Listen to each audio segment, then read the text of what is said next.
première motivation, c'est permettre à des enfants qui ne partent pas de découvrir notre milieu avec des activités particulières et vivre quelque chose qui est absolument unique. Hein, parce que partir loin de chez soi, quitter la famille, partir avec les copains, avec le maître ou la maîtresse, c'est quelque chose, quoi. Ensuite, il y a un intérêt pour nous en tant qu'enseignants parce que ça se prépare, ça se vit, ça s'exploite. On voit les enfants d'une manière complètement différente et les enfants nous voient aussi d'une manière complètement différente. Et pour les familles aussi. Ils voient l'école différemment, ils voient l'enseignant différemment et puis ils découvrent leur enfant au retour qui doit être un petit peu différent de ce qu'il était quand il est parti. C'est fondamental de partir avec ses gosses. Fondamental.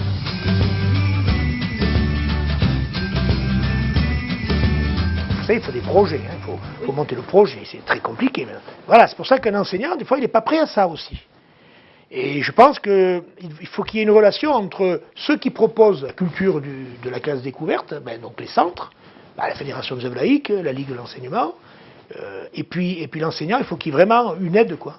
Une aide à construire le projet, à le soutenir, à l'étayer. À travers l'amicale laïque, par exemple, et à travers les actions qu'on peut faire pour le financement, d'abord on est en relation avec les élus puisqu'on présente un projet, donc ils en parlent, les enfants en parlent, les parents en parlent. Voilà, le projet était déjà inscrit dans la presse, on en parlait, on rencontrait les élus. Et forcément, ça impacte la vie de la commune, oui.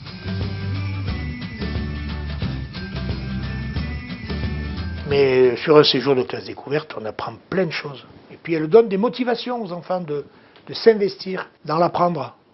On apprend différemment quand on sort du contexte classe. Et puis on a une relation affective qui est différente. Je veux dire, pendant 4-5 jours, on joue le rôle de papa et maman, quoi.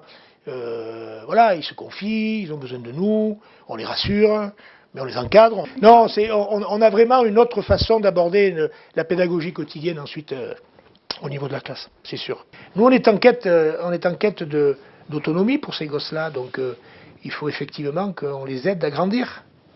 Et on ne peut grandir que si on se confronte aux autres.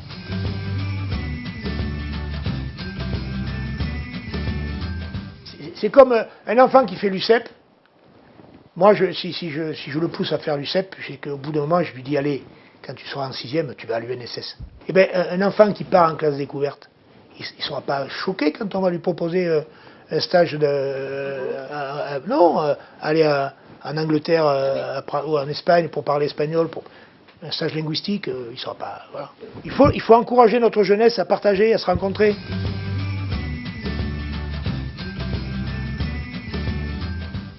Il faut qu'il y ait plus de facilité à trouver les financements. Il faut que les séjours soient, raisonnablement un peu plus longs et que les lieux se multiplient. Les lieux d'accueil, avec une qualité, bien sûr. Attention, il ne faut pas non plus envoyer les enfants n'importe où. Il faut que ce soit encadré. Il faut qu'il y ait des centres avec des références. Moi, j'ai souvent entendu des collègues dire, non, on part à la fédération, mais c'est cher. C'est un peu plus cher qu'ailleurs, oui. Et après, il faut faire l'analyse, rapport qualité-prix, les intervenants, comment ça se passe, etc. Voilà.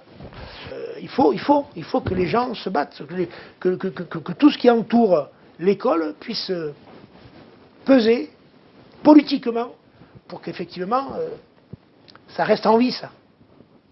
Parce que c'est l'avenir de nos gosses. C'est l'avenir de nos citoyens.